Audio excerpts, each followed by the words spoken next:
Président, j'aimerais savoir si vous avez eu I would like to know if you've had news about Mr. Randy Boissonneau. Last time we were talking about, the beginning of December. Do you have any more details with regard to his appearance? Turn to the clerk. No update on that one. Et dans un deuxième élan, Monsieur le Président, j'aimerais savoir. Secondly, I would like to know if you've had any update about Mr. Mark Carney potentially appearing. Any update on Mr. Carney? Neither. So I'm sorry to report no updates from either one. Le plus tôt sera le mieux. Merci beaucoup. All right, the sooner the better then. Yes, sir. Mr. Van Cooper. Thank you, Mr. Chair. Welcome to the chair seat for the day. Just wanted to point out the unprecedented nature of the number of ministers who have appeared at this committee over the last year. We've been very fortunate for their availability, and I certainly hope it will continue. And I think we received an update on Mr. Carney's availability at the last meeting. Thank you, Mr. Chair. Sure. I would just like to highlight the number of Liberal scandals that have led to the number of Liberal ministers coming before this committee. Okay, I'll call this meeting to order. Welcome to meeting number 129 of the House of Commons Standing Committee on Environment and Sustainable Development. Before we begin, I would ask that all in-person participants to read the guidelines written on the updated cards on the table.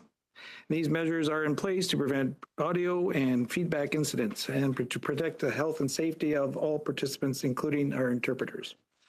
Hybrid format. Today's meeting is taking place in a hybrid format. All witnesses have completed their required connection tests in advance of the meeting, correct? Mm-hmm.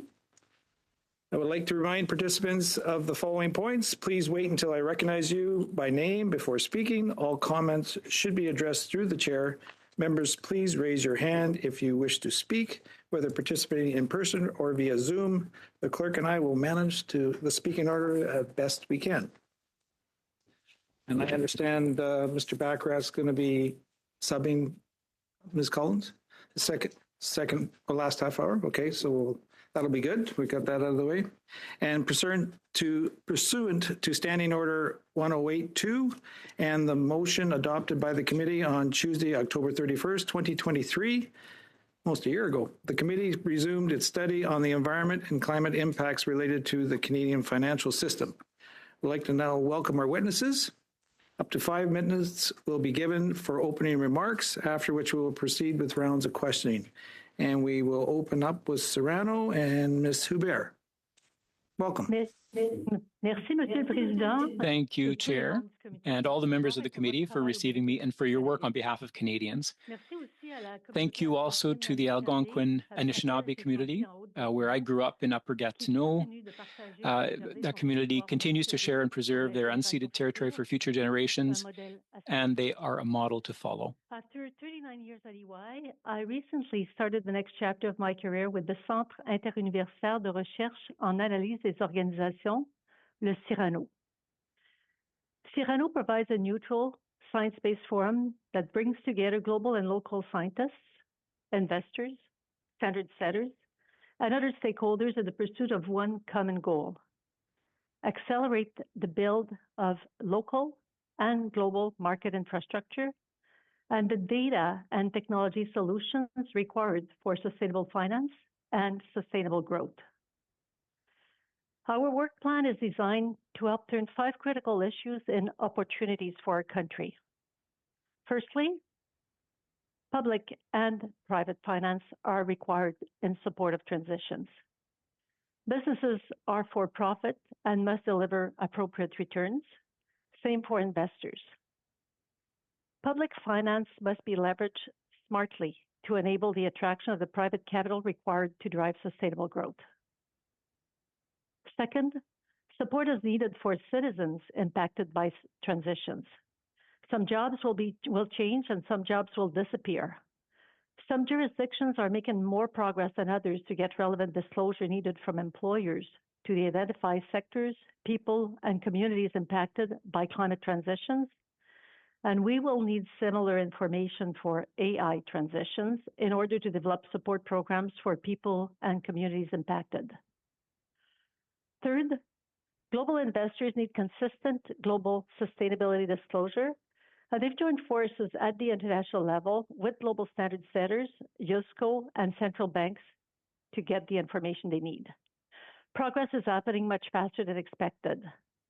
Global investors are not waiting for country adoption to ask portfolio companies to reduce their Scope 1 and 2 emissions and to utilize their procurement power and engage with upstream value chain to reduce Scope 3 emissions and align with other sustainable procurement requirements.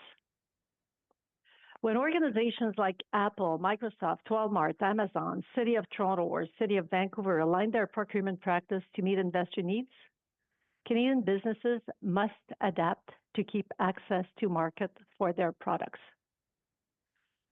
Fourth, small and medium businesses feel the pressure from the buyers of their products who are asking for higher sustainability maturity levels. SMEs need support to meet those new sustainable procurement and financing requirements. Financial institutions and most large buyers are spending a lot of money to build technology platforms in support of SMEs. Some global industry associations are investing in industry solutions to ask the same information, the same format to all suppliers globally. Lack of coordinated efforts to do this in Canada results in redundant costs and redundant requests for SMEs, which makes us less competitive. All this could be reduced with coordinated leadership efforts. Fifth, overload of regulation. The last thing we need is more regulations in this country. In the US, investors have worked with the federal, states, and municipal governments to ask the same baseline of sustainability disclosure. As a result, US business experienced a lower cost of doing business and faster approvals for projects. Our work at the Cyrano will contribute in two areas: provide evidence to support decisions and public policies that will accelerate rationalization and alignment of global sustainability standards that can be leveraged for private and public finance, for consistent attributes of sustainable finance products, transition finance, infrastructure projects, and carbon market.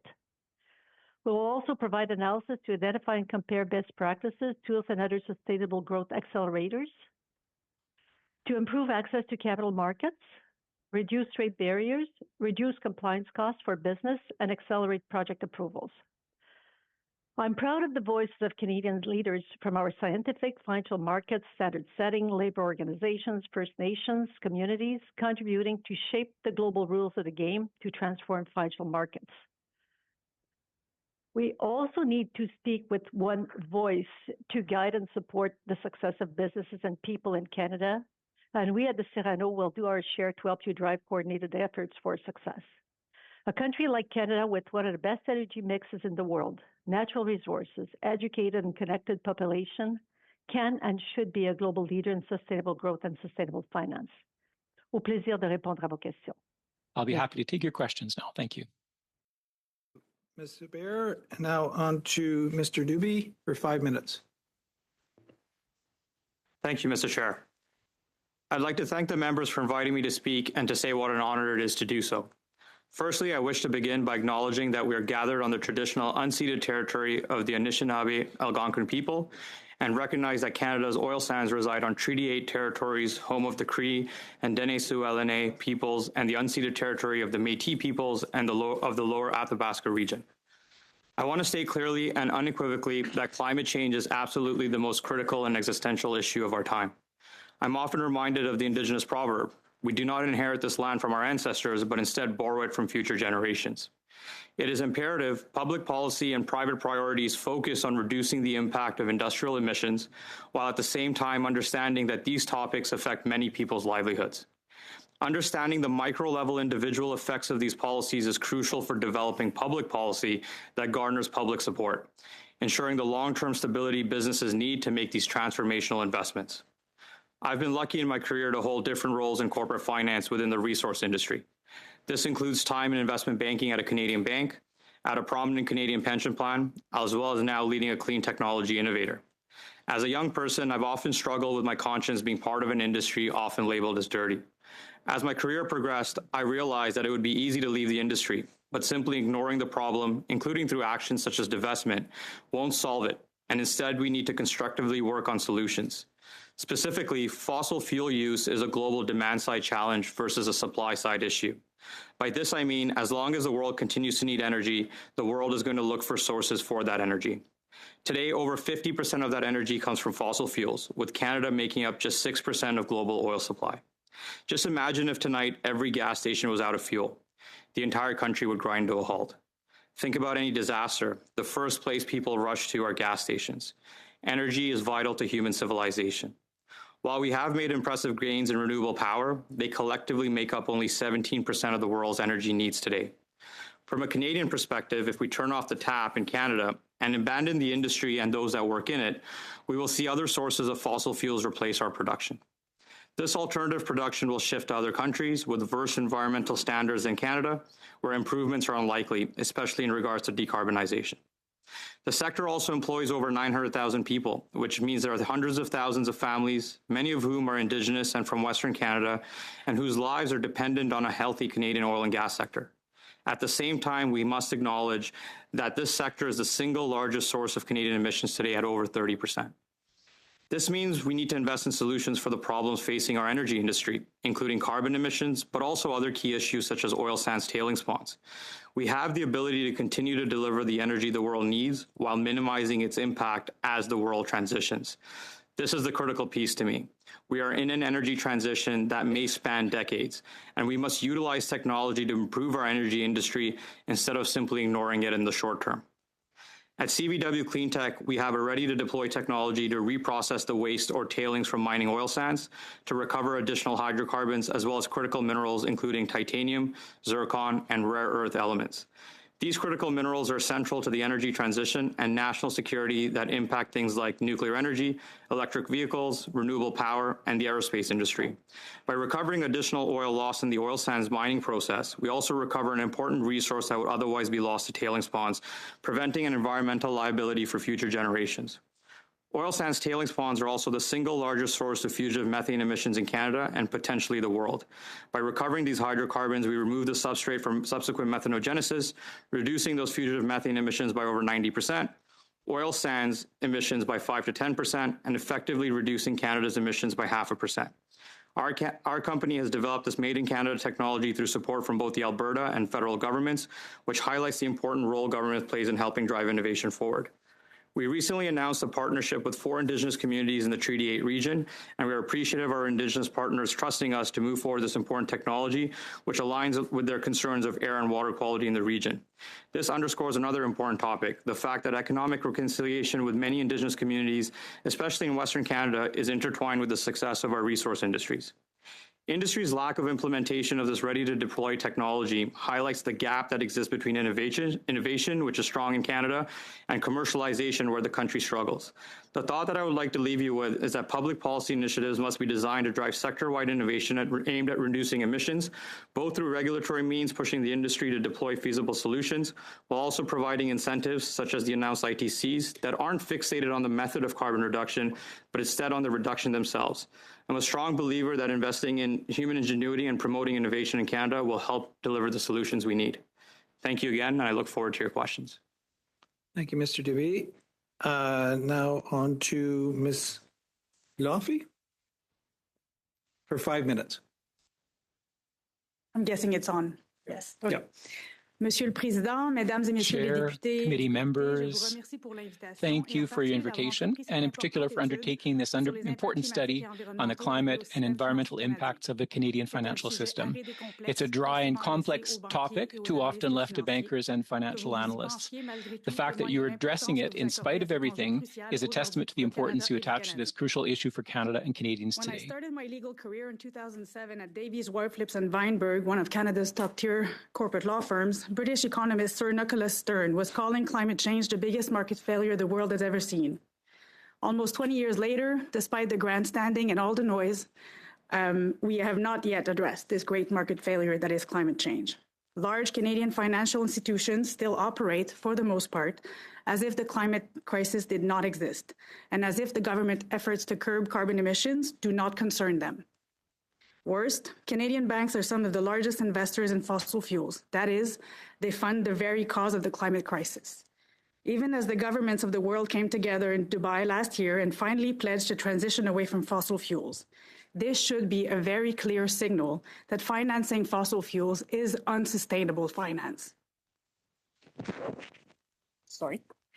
Much of the conversation on how finance apprehends climate change focuses on disclosure of material risks, mostly the risks that climate change poses to their operations.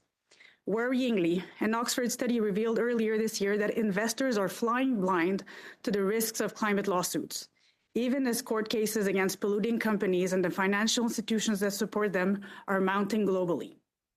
By the time these lawsuits will get to judgment, which could amount to trillions in liabilities, the risks will have materialized, and it will be too late for the prudent risk management that the current rules are meant to ensure. Overall, the risk-based framework is ill-suited to address the climate crisis. As a former Bank of England economist said, just discussing risks and assessing risks does not mean we are actually transitioning to net zero. Many firms may discuss risks and do exactly nothing to advance the transition.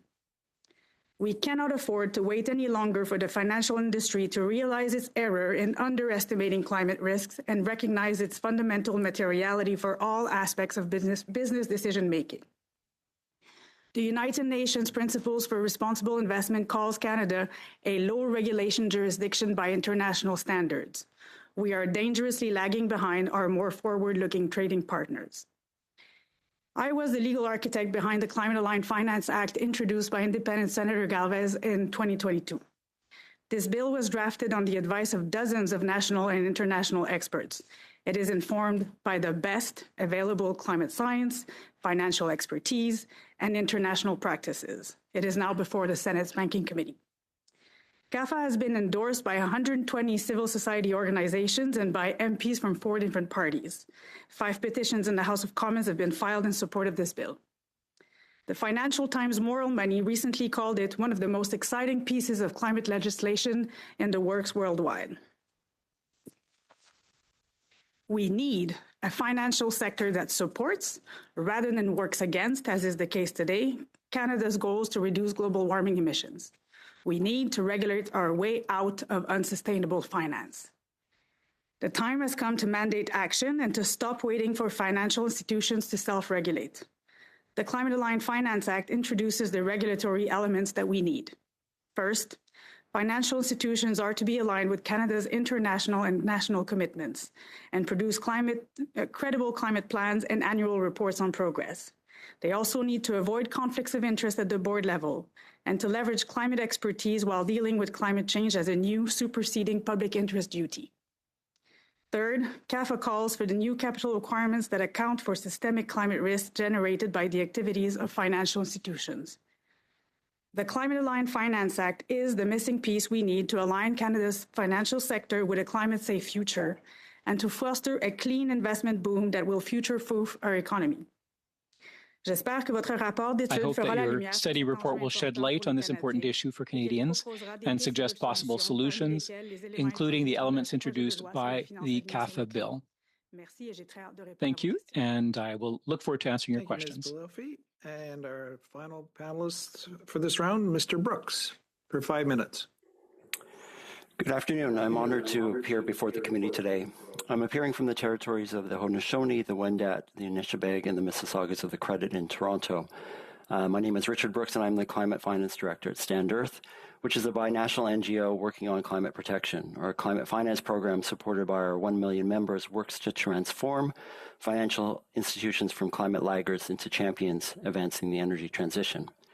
As you all know, there's no community untouched by the devastating fires, floods, and smoke of climate-caused disasters. When 1/3 of Jasper burns, when Toronto, our financial center, floods repeatedly, and when our country racks up over $5 billion to date in climate-related damages this year alone, that's a risk to our economy.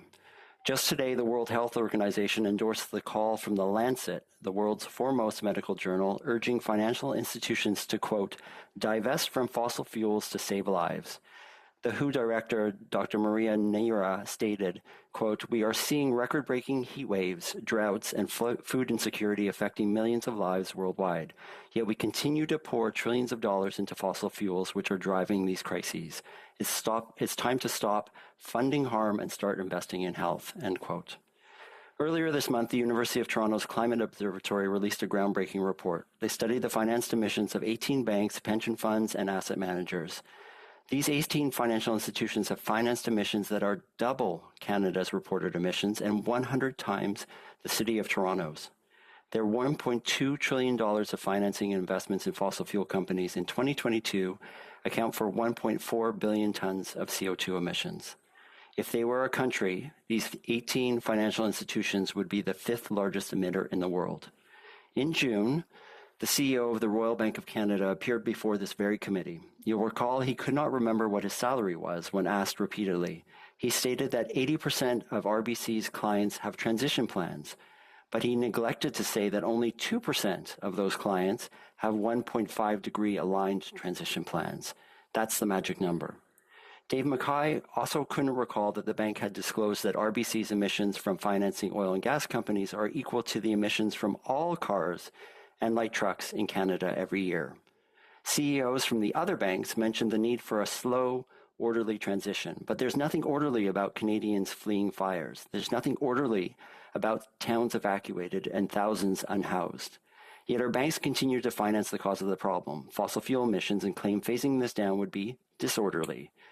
A report released just today, Urgewald's Global Climate Exit List, revealed that over the last year, RBC, TD, and BMO actually increased financing to coal-exposed companies. Canada is a founding member of the Powering Past Coal Global Alliance. Why are our banks enabling new coal deals? Indigenous nations and disenfranchised communities in Canada disproportionately bear the brunt of climate impacts. They are also on the front lines of many of the financially risky, polluting oil and gas projects that banks are financing and enabling. These include projects like PRGT, Coastal GasLink, Rio Bravo, and the pipelines and gas lines associated with these. A couple of weeks ago, Exxon issued a new bond. This was long dated to 2074. This bond is for general corporate purposes to facilitate the company's drilling and digging for another 50 years, long past the date of any net zero plans and commitments in Canada and beyond. There were 4 banks who underwrote this bond. The Royal Bank of Canada, which has a 2050 net zero commitment, was one of them. This is a clear example of a bank CEO misleading you, the public, and investors by professing to help its clients transition. That's a false rationale to enable fossil fuel giants to pollute long past 2050. It is not orderly, it is not just, it is just greedy.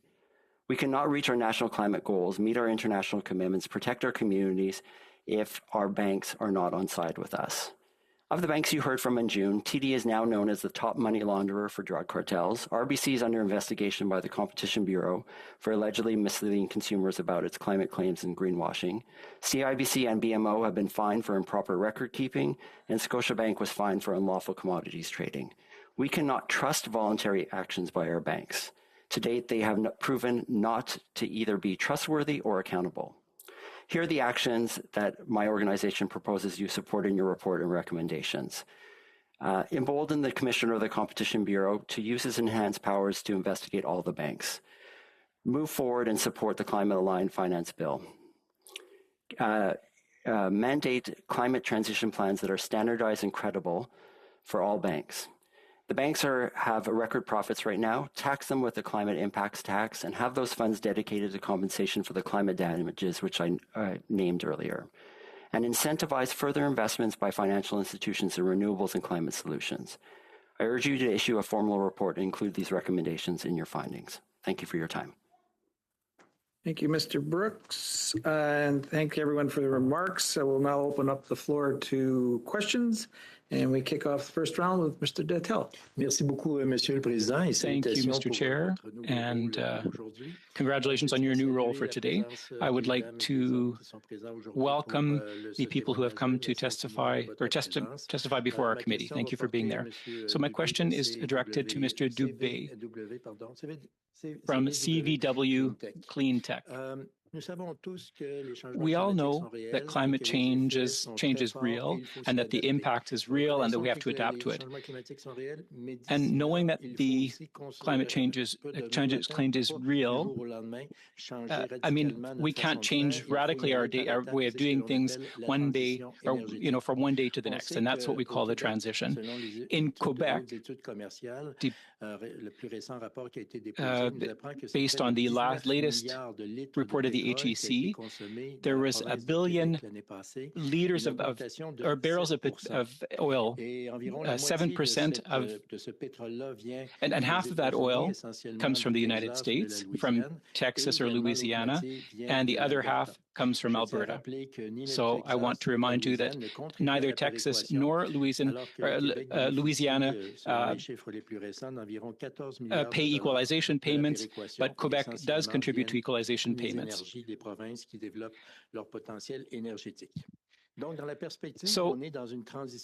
So we're in a transition. My question then, Mr. Dubé, is this. If tomorrow morning we were to stop all production in Alberta, or we didn't have the funding to continue the development of what's being currently done in Alberta, what would be the impact on consumption? Would consumption decrease, or would consumption be brought elsewhere? And so the other countries would benefit. Point of order, Mr. Chair, just on the translation. I'm not sure if there's a way to adjust the volume of the actual speaking in the headset. You can make it out, but because of the level of volume of the floor combined with the translation, it's hard. It makes it a little bit hard to follow. It's been good in the past, but this time it was just a little more difficult. So I'm not sure if the IT folks can adjust that. So if I may, is that because my microphone was a little bit too low? Is that? No, I think it's the volume in here. Translators are also giving us English translations at the same time as English is being spoken. So if we could just have the floor for English, I keep flipping back to the floor when people are speaking English, so I don't have two voices. Yeah, I'm getting the same thing.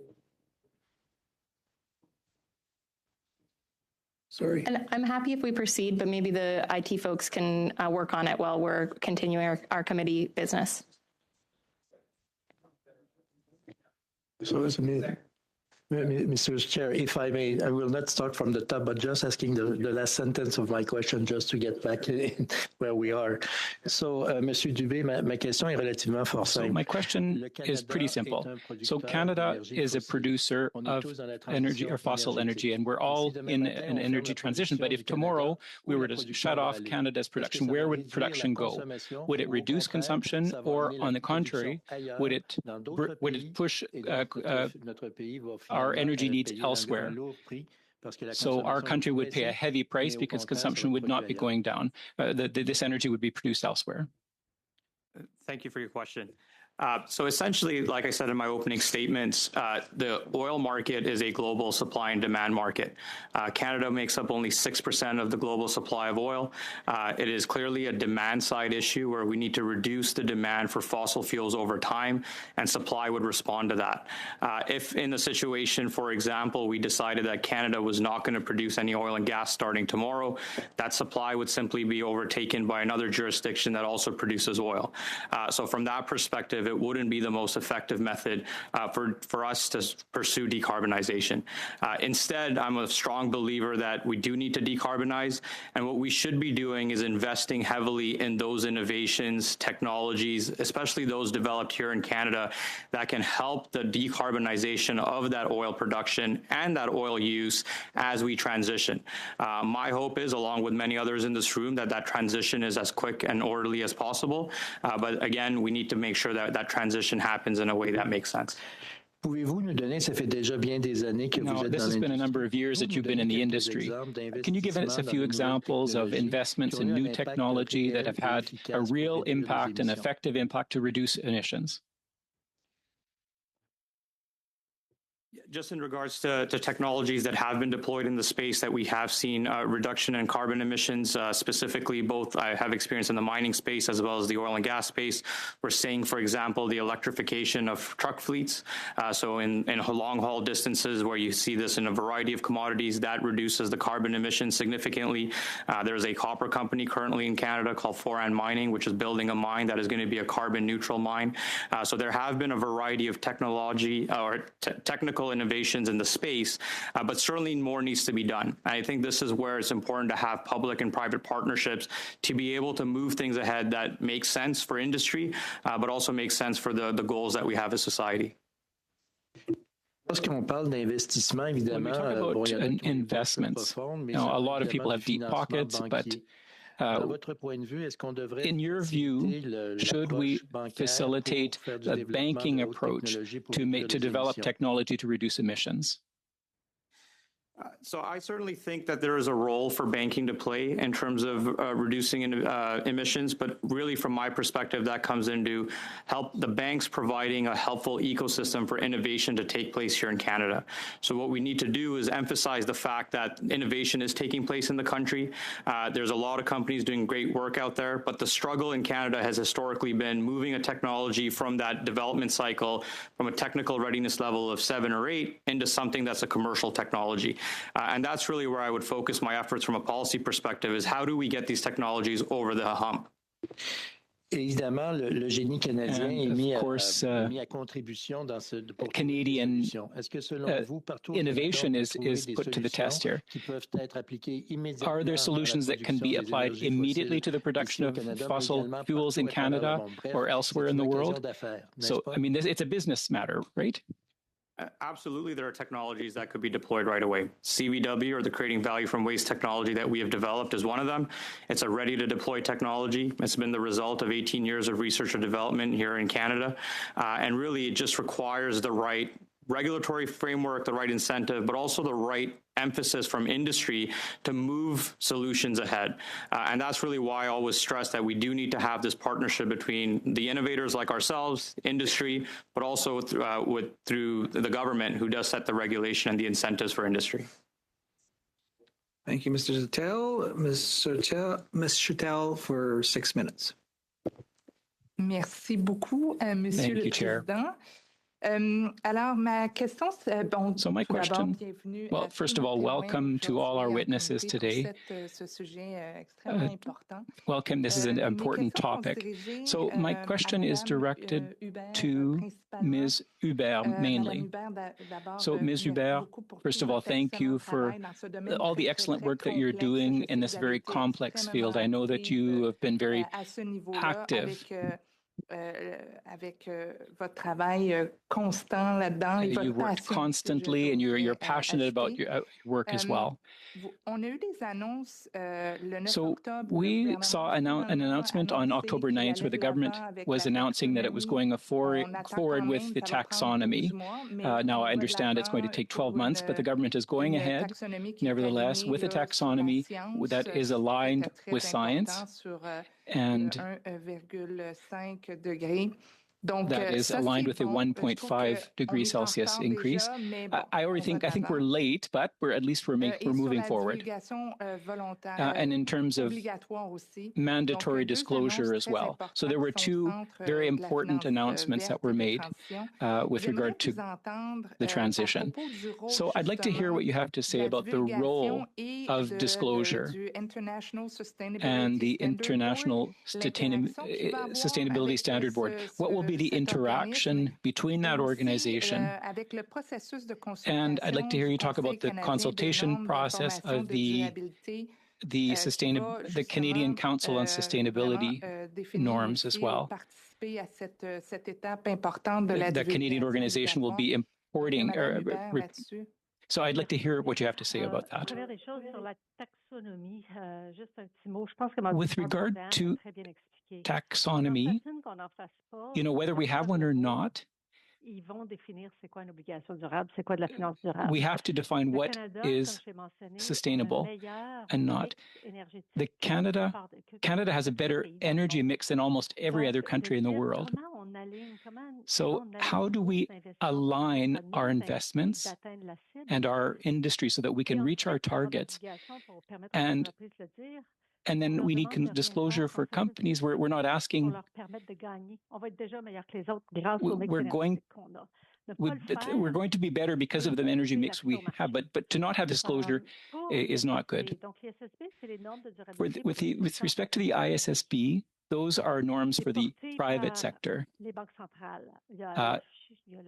It involves the national banks. North Korea, Russia are not participating, but we need to align the economies on achieving 1.5 or limiting temperature to rise to 1.5 degrees Celsius. So the number of with the disasters that we're experiencing, our financial system may fail. In Florida, we've seen increasing costs due to hurricanes, for example. So we're seeing this as well in Canada. So having disclosure would standardize things. But for the private sector, we also want to make sure that we're not causing damage to nature, because that also has harmful impacts on the financial system. And we don't want to negatively impact humans. So we're asking disclosure on other important issues so that we can show the correlation between our measures and the long-term performance. For the public sector, it's IPSSB, it's another organization. They've created a committee, and they said, we're going to take the same standards as the private sector internationally, and we're going to add requirements for the public sector. So there's our $55 trillion of assets, and whether we regulate that or not, it doesn't change anything for our business. What's important is that we join forces so that we can come up with plans that are aligned with the Canadian taxonomy so that we can help the Canadian economy and help businesses and workers. Now, the United States have looked at proven technology, and they've aligned all their tax credits on those standards, and they've given credits to, and so Texas is one of the jurisdictions that's made the most progress in that regard. So it's working together to understand what's required. So, thank you. I'd like to come back to a point that you've mentioned, and that's very important.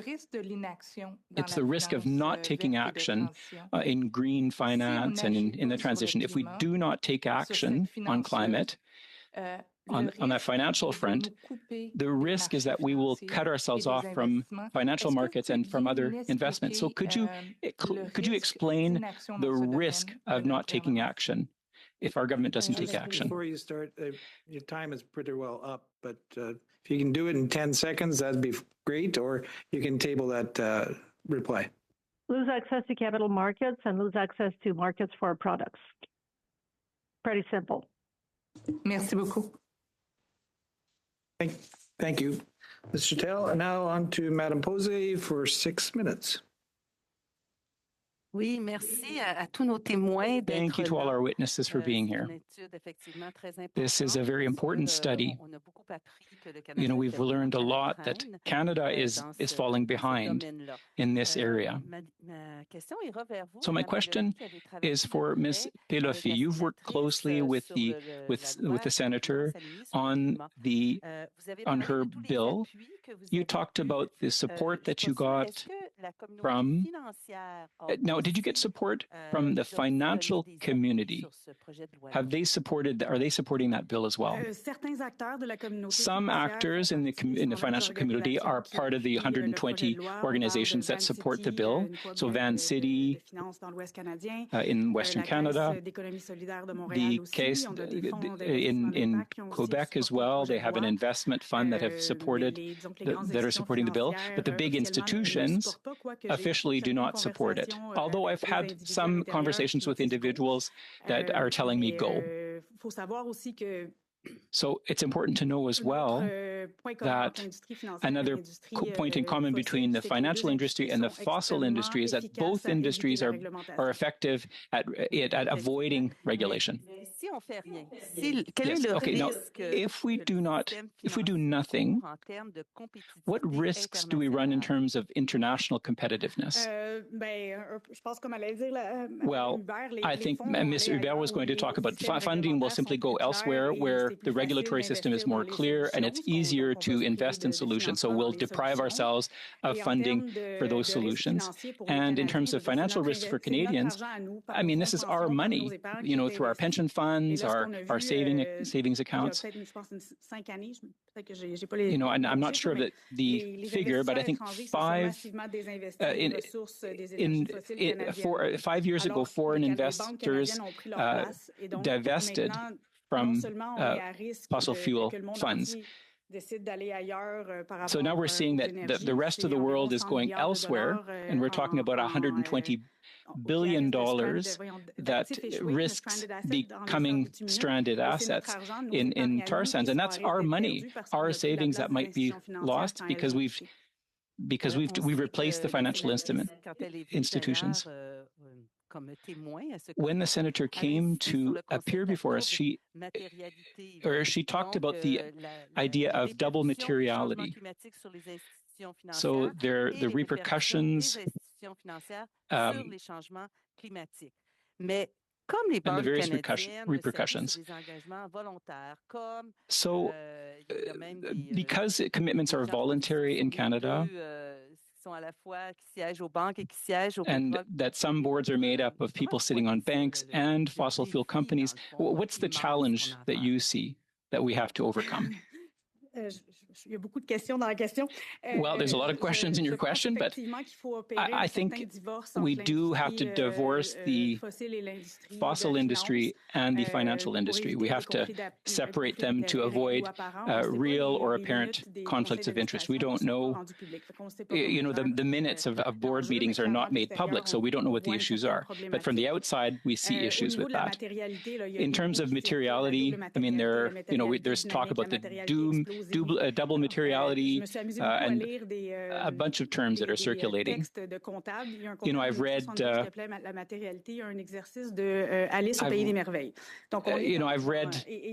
a lot about these terms.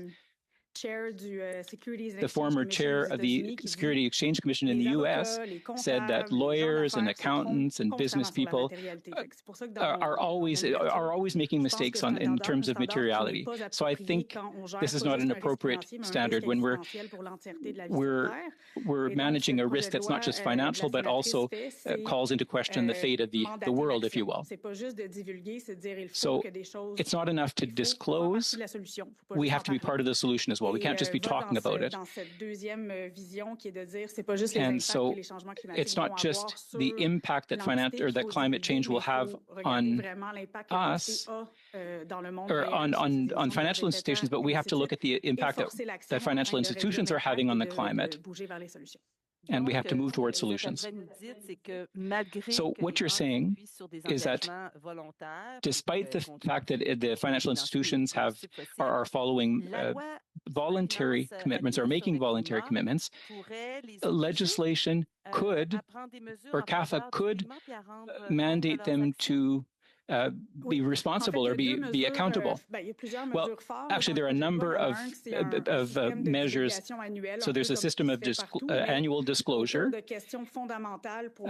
based on fundamental issues. So we really want to go to the depth, to the heart of what's happening in terms of climate change. So there are other it's a complex question. Another important measure in the bill is the creation of a new mandatory duty. So financial leaders shouldn't be just maximizing profit on the short term, and that's a bit the ironic way that Canadian law is and American law is interpreted. So the mandatory duty would be to respect the limits of the planet, so in terms of creating a safe climate, and then to make profit. So we would stop ruining the earth and water and the air for us for short-term gain. Do I have any more time? Sorry, I have no more time. Thank you. And Ms. Collins for 6 minutes. Thank you to all the witnesses for being here today. I wanted to start with Ms. Pellefoy. Can you talk a little bit about the results that we have seen from the Australian model on climate-aligned finance? Do you know? Okay. I know of an Australian court case, but I don't think that's what you're... Okay, great. Can you talk a bit about how... do you think that Canada can meet its climate obligations if we don't move forward with this kind of sustainable finance legislation and switch from what seems like a voluntary approach to a more mandatory approach? It's possible we might achieve our goals. Like, it's possible we win the lottery, but I think we need a stronger legal framework that makes this possibility a near certainty. And I think that's what the Climate Aligned Finance aims to do. And secondly, I think as Mr. Brooks' presentation outlined, what's going on right now is that we have Canadian financial institutions also investing in other countries in things that they're sort of no longer allowed to invest here. So we're having our own financial institutions invest against our own competitive advantage. And do you, that kind of switch between the voluntary to the more mandatory. Can you talk about what you see the impacts of this being these kind of more robust legislative regulatory tools will have on pensions, on our economy more broadly, on jobs, on affordability? Well, I think it would... I mean, it's always hard to predict how things will unfold. There's always unintended consequences, as the opponents always love to see. But I think it would address core issues that we have today. So there was a study from the Canadian Centre for Policy Alternatives showing that in 2022, we had record corporate profits that were responsible for 40% of the increased prices. And all of those increased profits went to three main sectors. Two of them were the fossil fuel industry and the banking and insurance industry. So we might see maybe less wealth concentration at the top. We hopefully see better funding for companies like Mr. Dubé. And hopefully, have better jobs for Canadians. If we really finance this, I think they forecast 2.2 million well-paying jobs in renewable energy. So I think we can think of this as like the next industrial revolution. But if we want to decarbonize by latest 2050, the money needs to be there much before, because we need to build that infrastructure. So the investments need to be there much before. That's why finance needs to move first. It doesn't mean we turn off the tap tomorrow morning, but we're putting the money towards what we know has a future. And we've seen OSFI bring forward the guidelines, B15, that requires financial institutions to improve their governance and risk management practice. It does fall short in actually aligning us with Canada's climate commitments. Can you talk a bit how we would fill those gaps, what needs to happen when it comes to a climate-related risk disclosure? Yes, and it was, a good move from OSFI's part to come up with those guidelines. But of course, it could go further. As you highlight, the Commissioner of the Environment and Sustainable Development did a report on this and said that, the approach in B15 remains short of incentivizing a transition to net zero emissions economy. We understand that OSFI thinks its mandate in that regard is limited. Other regulators elsewhere have had a different view of their mandates, even without legal changes. So I definitely invite OSFI to have a broader interpretation, and that's something your report could recommend to OSFI to broader interpretation of their mandate. What the Climate Aligned Finance Act would do, on top of what OSFI is already doing, is it would mandate OSFI to look at impacts and to reducing impacts. It would anchor everything in a 1.5 degree framework. It would provide a lot of details that two-pager climate test, as we used to call it, provides the level of details that is missing in the guidelines. It mentions transition plans, doesn't go into any sort of level of details there. And the measure that most bankers absolutely hate, increased capital requirements for microprudential and macroprudential risk that investment in fossil fuels bring forward. And then, we've had a lot of conversations in this committee and heard back and forth about divestment, but also the inclusion of fossil fuels in the taxonomy. Can you just speak a little bit to why it might be important to really ensure a robust taxonomy when it comes to excluding fossil fuels and making sure they're actually sustainable investments? Well, I think if the taxonomy is to have any usefulness for the investment community, it needs to be sort of a defense against greenwashing. So if the taxonomy itself greenwashes by painting LNG as a solution, then it won't provide cover, I think, for investors on that front.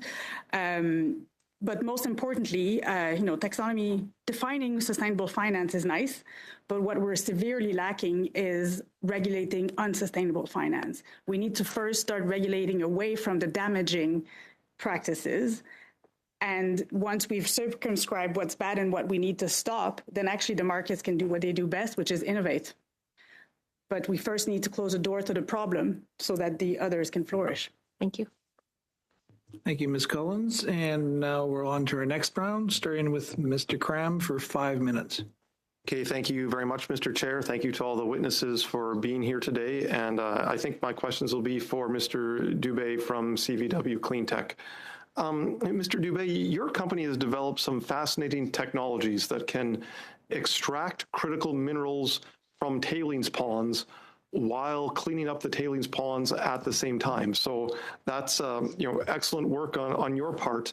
What I find concerning, though, is that your company's business model depends on the continued existence of the oil sands. So would you say that environmentally friendly companies such as yours run the risk of becoming collateral damage in this taxonomy system? Thanks for the question. So I'd say our technology has been developed for the oil sands mining space, specifically tailings, both fresh tailings as well as tailings ponds that exist today. So there is a future for our technology that goes beyond just the current production of oil sands, well into the future dealing with this environmental liability. At the same time, the majority of the economics delivered through this technology is through, as you said, the recovery of critical minerals, but also the hydrocarbons that are sitting in those tailings ponds. So when we do talk about taxonomies, I think what we need to do is really think about it from the point of perspective of being flexible, in that if you just said oil production was bad, you may not want to support our technology because we do generate revenue from selling barrels of oil. But those barrels of oil are sitting in a tailings pond, which are a large environmental liability, potentially the largest liability in Canada. So having that flexibility to really understand what the technology delivers is important in any system, regulatory or taxonomy. And generally speaking, do you feel that this proposed taxonomy system is well understood in the business community at large? Thanks for the question. And I think it's a very pertinent question because I'd say, quite frankly, from my perspective, the most I've heard about this taxonomy is when I was watching other discussions from this very committee, which gave me some background on the discussions that have been taking place. The only other forum where I've really had some exposure to the discussion around taxonomies was in the Western Executive Council of the Canadian Chamber of Commerce, where I sit as one of the CEOs and really the only CEO from a small, medium-sized enterprise across the table from my partners who are CEOs of very large businesses. So from my perspective, it seems like a lot of this conversation has been dominated by some of the larger players in the space.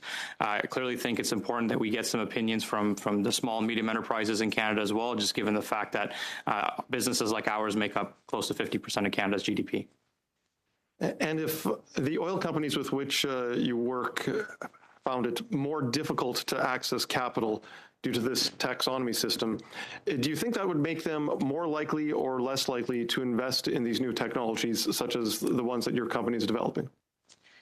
Yeah, so I say anyone coming from a finance background will tell you to invest in risky technologies or first of its kind innovation or things that haven't been done before requires a cost of capital that allows money to flow into these solutions. Today, I'd say one of the bigger challenges that we have when discussing our technology with oil sands operators is providing that capital commitment for a first of its kind deployment. In that type of environment, again, I think it's really important that we have this partnership between innovators, public companies, as well as the government to institute these technologies. But in situations where capital is leaving that sector, every single project that we're looking at, whether it's traditional oil and gas or energy transition solutions or things to deal with their liabilities, will suffer because of due to the lack of capital in the space. And so if this taxonomy system does have the desired effect of discouraging investment in oil and gas development, what would you think would be the outcome for your business in particular and other businesses developing similar technologies? Again, I'd say from my perspective, haven't spent as much time understanding exactly what the taxonomy has been proposing, and so I wouldn't want to sit here and say that it's been proposed in a way that will disadvantage oil and gas investments. At the same time, though, what I do know is that our technology does provide a solution for a very large environmental issue here in Canada, both on the tailings pond side as well as the emission side. I think it's critical that technologies like ours get the capital that they require, and this is where I look to regulators and folks like yourselves who are thinking about policy from a public perspective to put in the policies that will really help drive that innovation forward and solve the problems that we need and have the flexibility required to be able to do that. And 10 seconds. Okay, well then I'll cede my time, Mr. Chair. Thank you. Thank you, Mr. Cram. Ms. Taylor-Roy for 5 minutes. And thank you to the witnesses for being here. I'm going to ask a broader question because we've been studying sustainable finance since the spring and have heard many expert witnesses talking about the need for the financial system to work with the government's goals as opposed to against them. And while we've been studying sustainable finance, we also have undertaken a study on the Jasper fire, the Jasper complex fire, the disaster there. And that study has been very politicized. And, well, it's turned into kind of who's to blame for the fire, as opposed to looking at what can be done. And it's being extended by people who want to continue the politicization. But there seems to be very little interest in looking at climate change as an underlying cause or considering how climate change and how, in fact, this study on climate-aligned finance could help prevent disasters such as this going forward. So I'm actually looking for help understanding how it is that there are people who ignore the science, who don't see climate change as a real issue, and seem to be more concerned with short-term profits than they are with the future of the planet. How that happens, how the dissociation is there, and how we can actually do better in reaching out and working with people who are perhaps skeptical about climate change and the need for things like these taxonomies or your investments, for example, in the type of thing you're doing. So maybe you could start, Karine. Of course, and I'm totally stepping out of my legal shoes and just stepping into the ones of someone concerned about climate change for a very long time. Sorry. and very tired because of a young child as well. So, but this is information that is difficult to process, that brings up fear, and then fear can lead to rage or denial. Like I felt it myself. I after engaging on this, I watched a documentary that said it was one big swindle. Like, my God, I felt good. I was like, I don't have to worry about everything that I love ending, but it's not a swindle. And so I understand that a lot of people decide to disengage, to deny, and to scapegoat people that are vulnerable and have actually a lot of very little responsibility in the problems, rather than really trying to hold the most powerful actors responsible for this issue in our society accountable.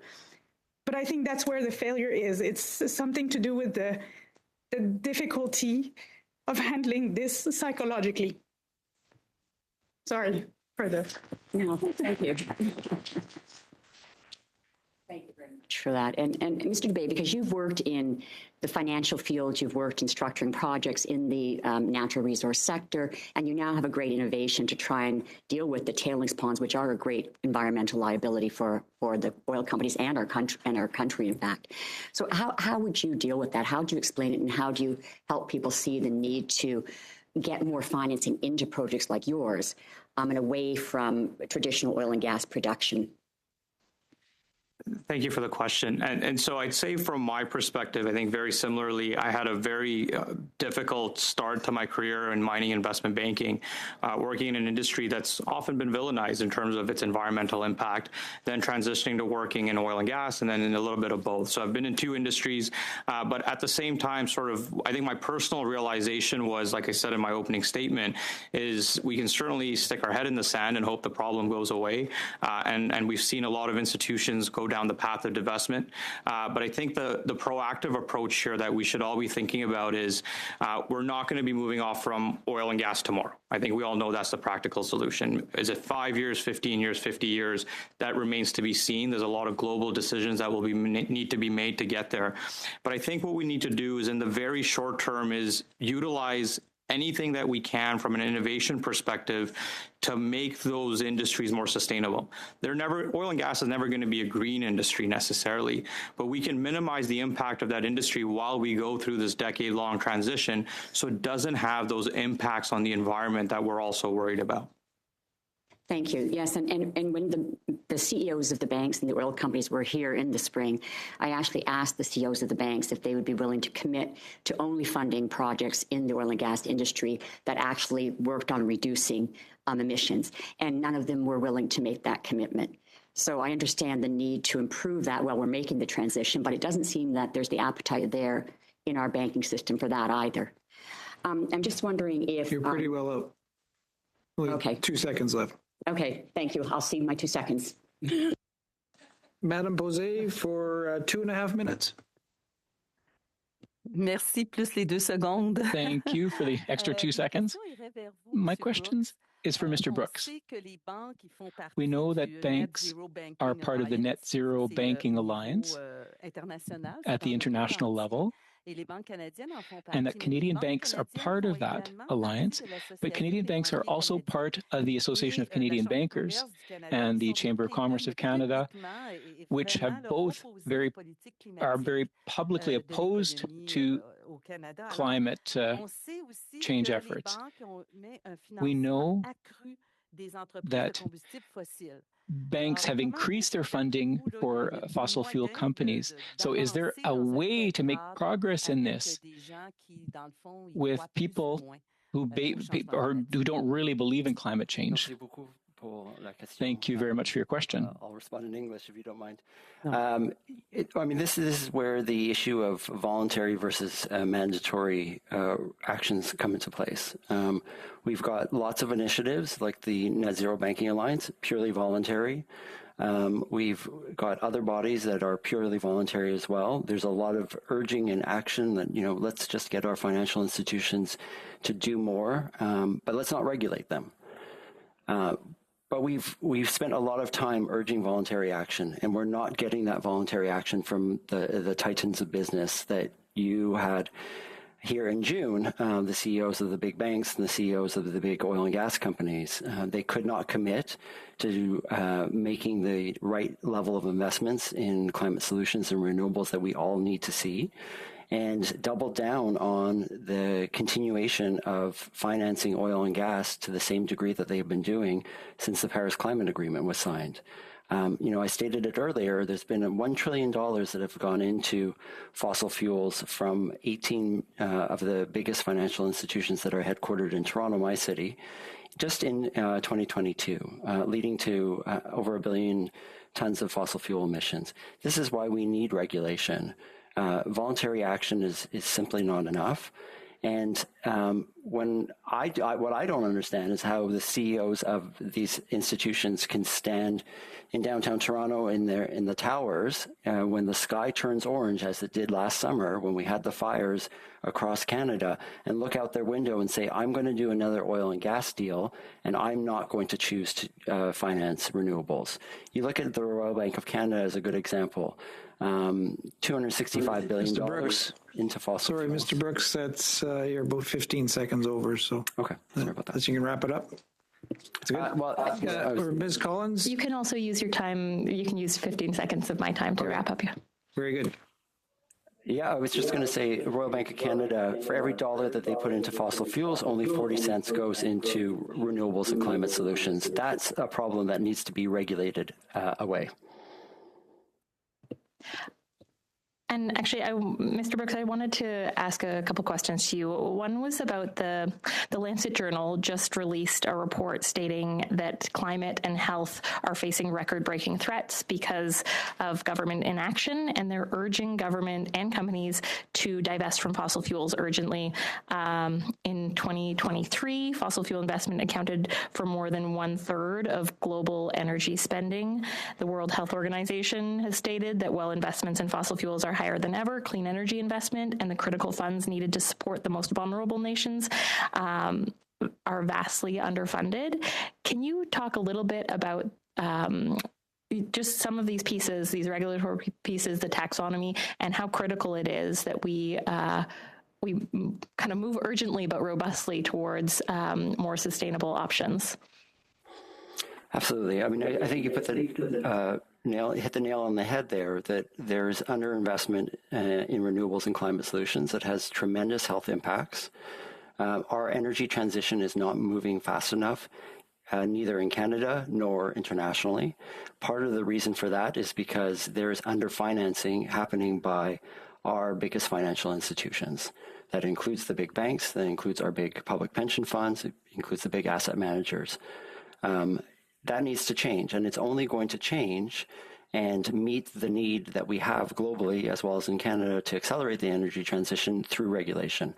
Simply putting out more disclosures or more data, which is what a disclosure framework is not going to change actions. That's where we need the regulation to come in to force and incentivize investments in renewables and de-incentivize investments and financing of dirty energy projects so we can move faster on this journey. Right now, the banks and the pension funds are stepping on the brakes when we're all trying to slam down on the accelerator, and that's what's slowing us down. Thanks. Thank you. Okay, and Mr. Leslie for 5 minutes. Okay, good. Thank you, Mr. Chair. And I'd like to start with Ms. Palafi, and I appreciate your emotion. And I also have a young child, so I'm also tired a lot. I can certainly understand that. I'd like to start by asking, would you support legislation that would force the Canadian Pension Plan and other public pension plans to divest assets from oil and gas? Yes. Is this an issue that your organization has raised with the government? I've been with my organization for 6 months, so I'll use a lot of caveats, but I'm pretty sure yes. But maybe to answer the question you didn't ask, that is not what the Climate Aligned Finance Act does. Actually, it encourages engagement and divestment of the I'm curious some of your thoughts and on behalf of the organization. What was the response from the government when you raised that with them, or when your colleagues have, perhaps? Well, they haven't done it, so I'm guessing the response is negative. Okay. What about financial institutions? Would you support legislation that would make it illegal for financial institutions to provide any more capital to oil and gas companies in Canada? I think I would go the way that Ms. Taylor Royal I think funding to resolve their environmental liabilities, I think that is something that has to be done. We cannot leave tailing ponds around. You would support making it to banning financial institutions from lending capital to X company for any new projects in the oil and gas space. Is that a fair assessment? Any new projects that leads to more new projects for fossil fuel combustion, yes, I would be against that, as is the International Energy Agency. Okay. Obviously, we're aware that the current government is raising or is on track to, on a yearly basis, raise the current consumer carbon tax up to $170 per ton by 2030.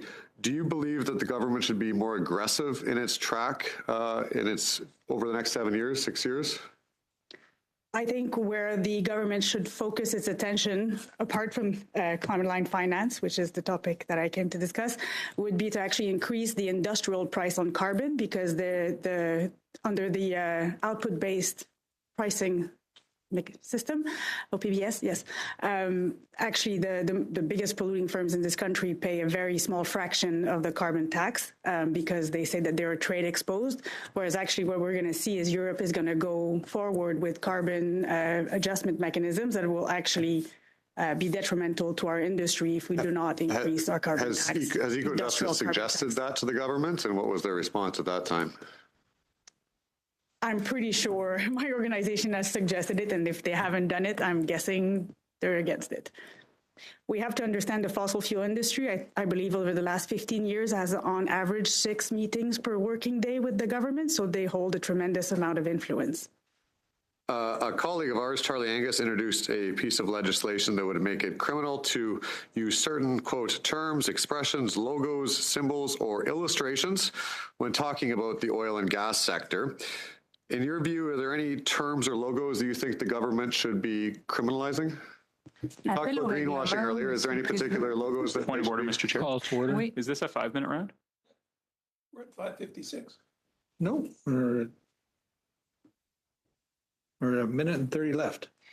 Still green. I had good. Mr. Chair, I just would like to remind my colleague that we are discussing green and transition finance, sustainable finance, so not logos. Sorry. I'm here to find solutions to the problems we're all trying to address. Okay. So do you have any specific thing we should be putting people in prison for? It's not on green finance. But I do have an answer. I would support an advertising ban for the fossil fuel industry, just as we've put in place advertising bans on tobacco. The fossil fuel industry is polluting the lungs of the planet, just like the tobacco industry was polluting our lungs. What about the agricultural industry? Would you expand that? They have emissions. Should the ag industry be allowed to talk about its record in any way? Well, maybe I'll frame it this way. How many other sectors should be not allowed to tell their story of the quality of work that their sector is doing in terms of whatever environmental outcomes they are trying to improve? What other sectors should be banned? Point of order, Mr. Chair. Can you just give us an update on the clock? It seems like the other committee members seem to have different 5 numbers. minutes, and it's 42 seconds left. It was a minute 42 seconds left. Like 2 minutes ago. Is your clock okay? We'll continue on. You have a clock on. No, we're good. And, Should I do the continue on. clock? You've got a minute left. A minute left? No. It's a 5-minute round. Challenge the chair. Yeah, this is crazy. 30. Okay, I rounded up. It's 38 seconds. There you go. Sure. Where you go. Any comments on Point of order, Mr. Chair. I'm sorry, I'd like to challenge the chair. Challenge the chair on time? Yeah. Yes. The time's way off. It's way over, man. Say 18. It was here. We were both. Yeah, but we all have our own clocks too. No, look it. They've got 38 seconds left. Let's finish the round. You guys get 5 minutes as well. We're running behind as it is. Let's Folks, go. we lost 2 less minutes talking about time. Move on. Okay, Mr. Leslie. The industry is responsible for 80% of global warming to date. I think it deserves singling out in terms of advertising ban. For all other matters of greenwashing, this Parliament adopted changes to the Competition Act, which I think, for now, sort of address the issue over on the economy as a whole. The government included nuclear energy as part of their green bond framework. Do you support the inclusion of nuclear energy in that? I can't answer that question. Okay.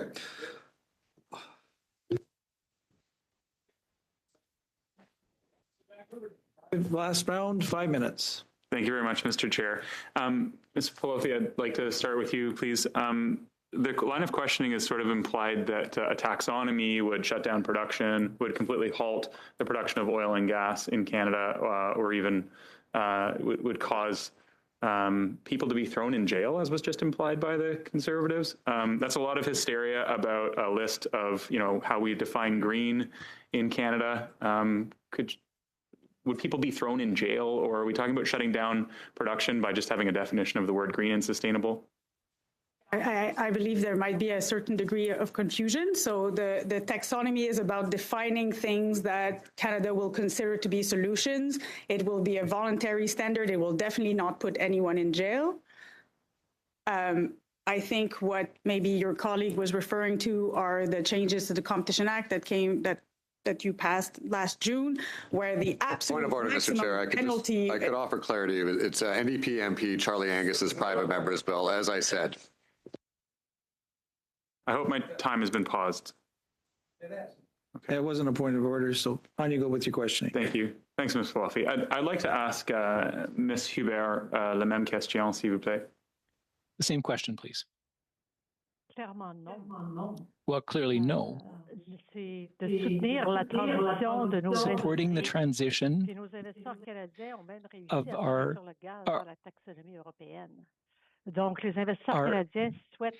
Canadian investors have asked for a taxonomy.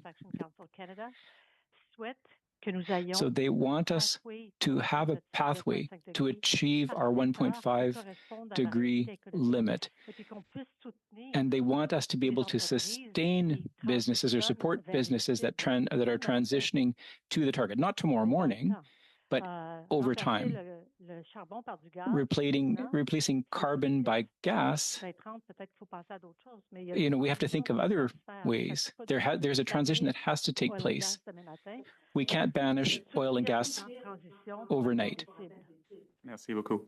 And Mr. Dubé, if I could ask the same question, do you feel as though a taxonomy and leading towards more information and better definitions for these types of things would halt production in the oil sands or somewhere else? Thanks for the question. So I'd say generally overall, providing information through things like disclosure is important for the investment community and the finance community to be able to look at the investments that they're making.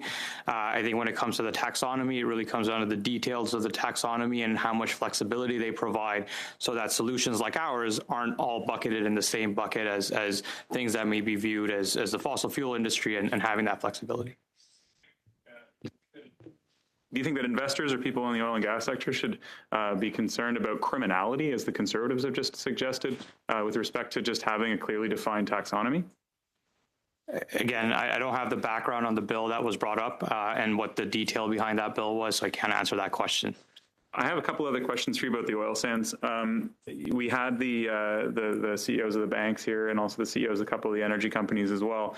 And I asked them about the emissions intensity over the last 15 or 20 years of particularly oil sands products. So we've seen that the oil and gas sector's emissions have gone up by about 11%, 12% since 2005. And that's really been driven by oil sands emissions intensity that means per barrel of oil. And I know that you know this, quite a lot more emissions. You mentioned that methane was a key driver of those emissions in the oil sands.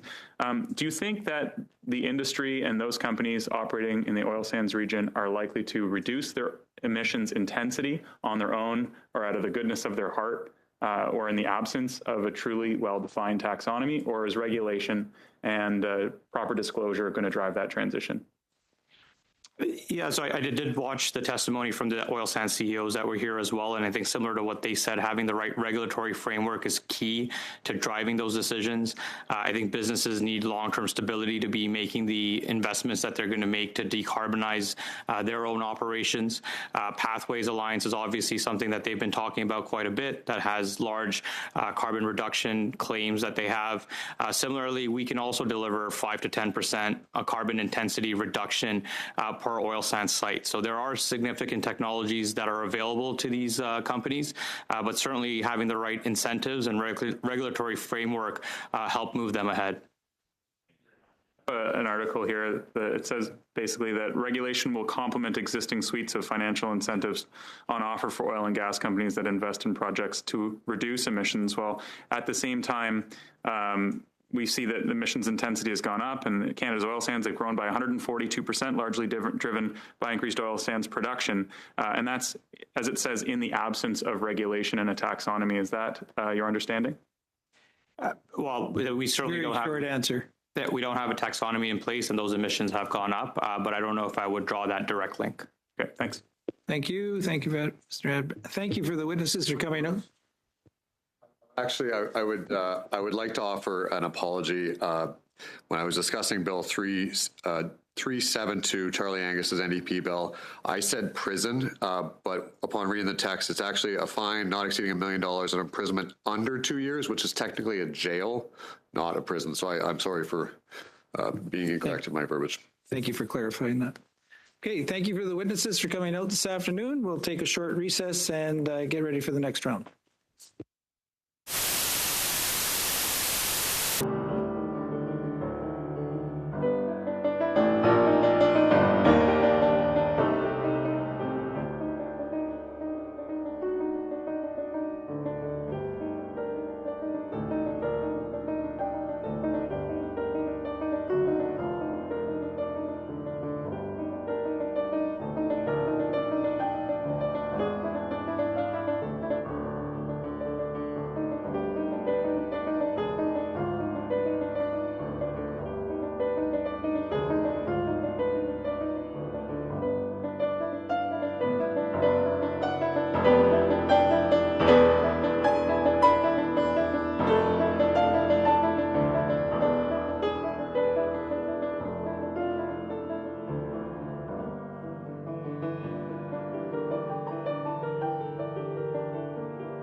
Welcome back, everybody. I'll call it back to order. And we're going to start with Mr. Guénette for 5 minutes.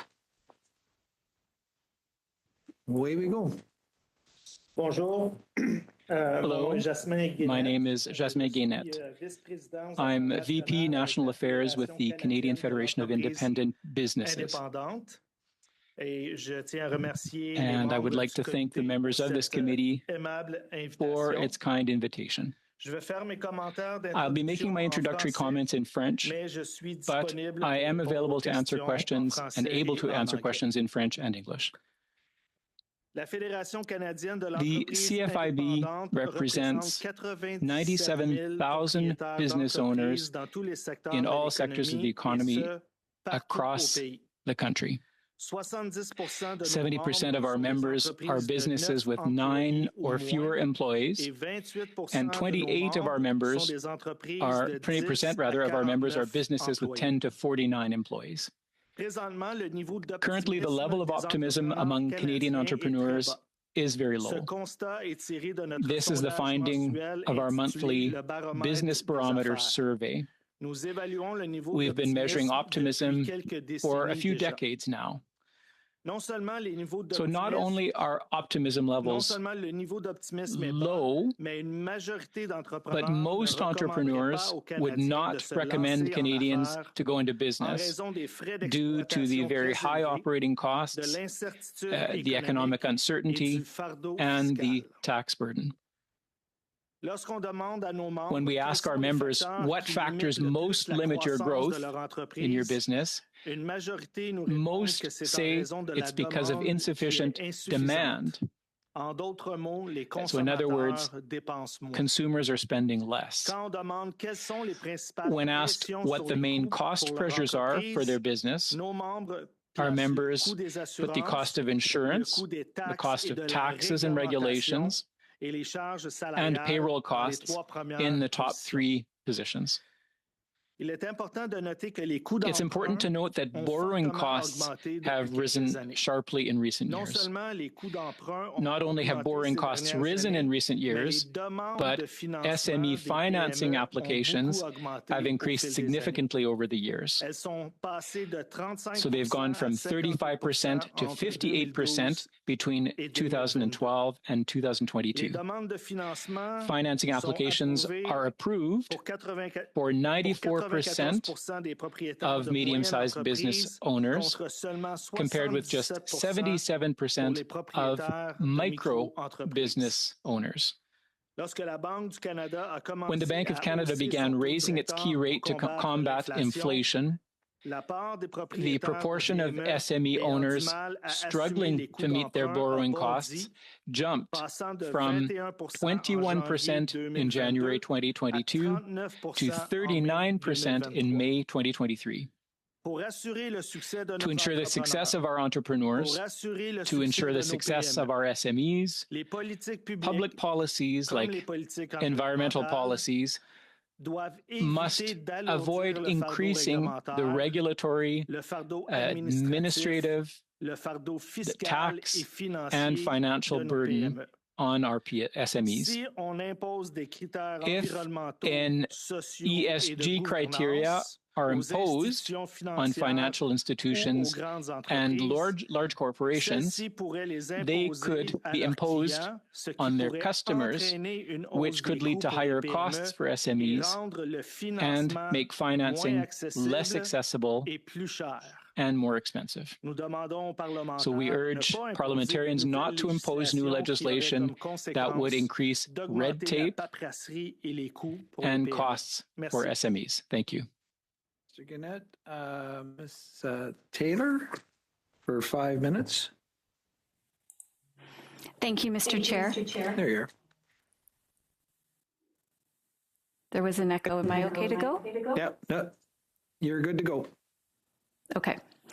Thank you, Mr. Chair. I'd like to begin by acknowledging that I am in Toronto, which is the traditional territory of many nations, including the Mississaugas of the Credit, the Anishinaabe, the Chippewa, the Haudenosaunee, and the Wendat peoples, and is now home to many diverse First Nations, Inuit, and Métis people.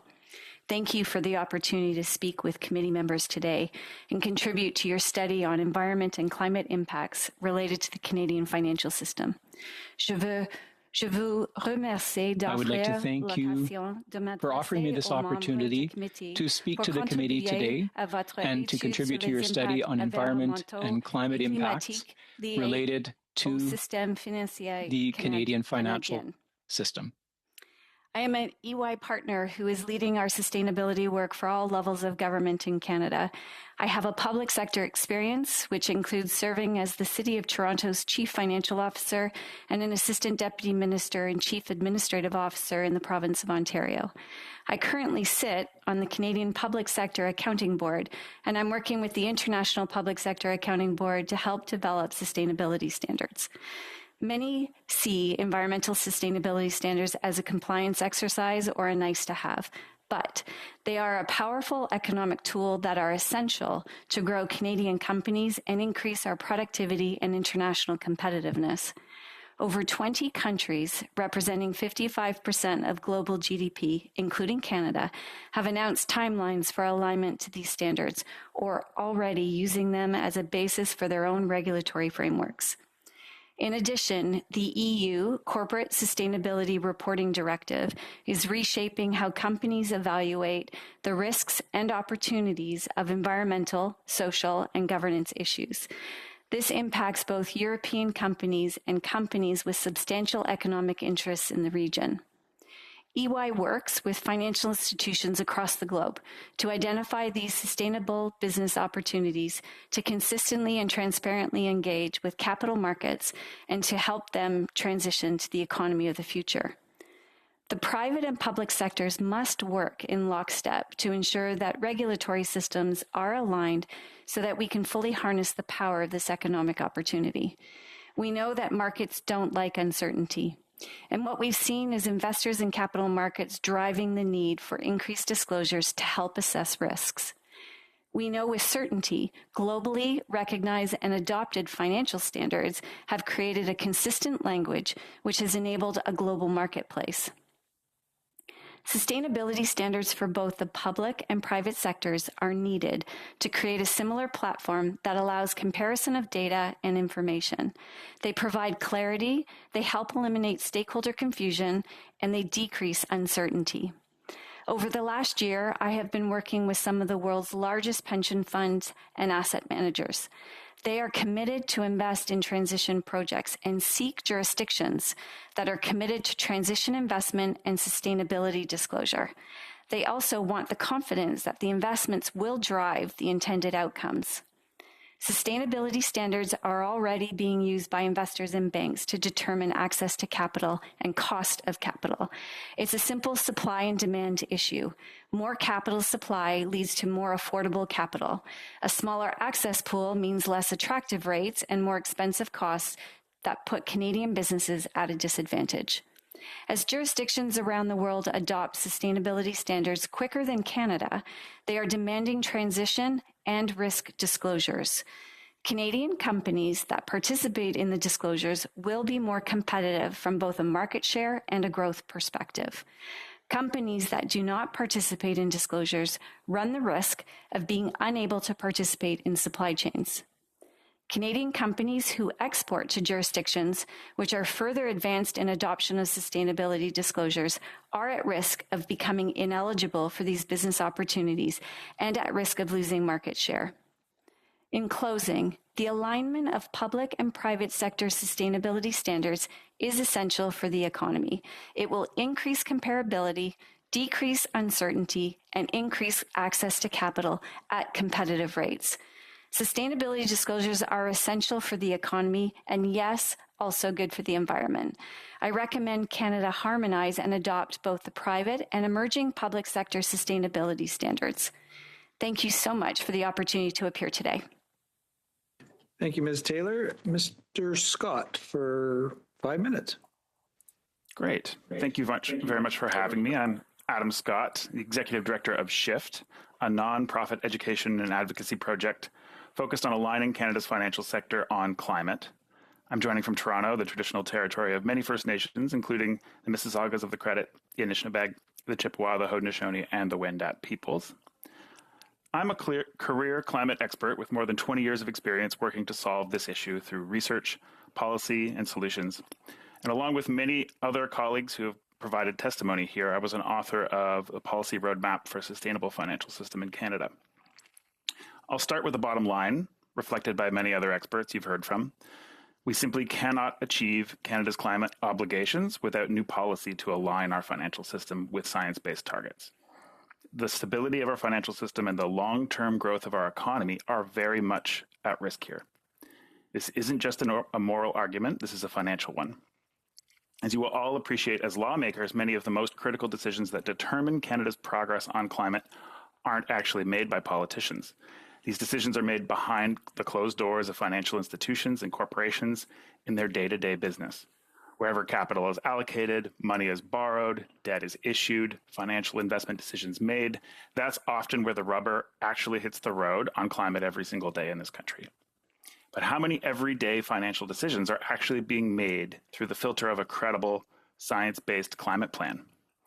Roughly 2/3 of Canada's largest corporations have made a commitment to net zero, according to Oxford University's Net Zero Tracker, but that number is far lower when looking at the wider corporate sector.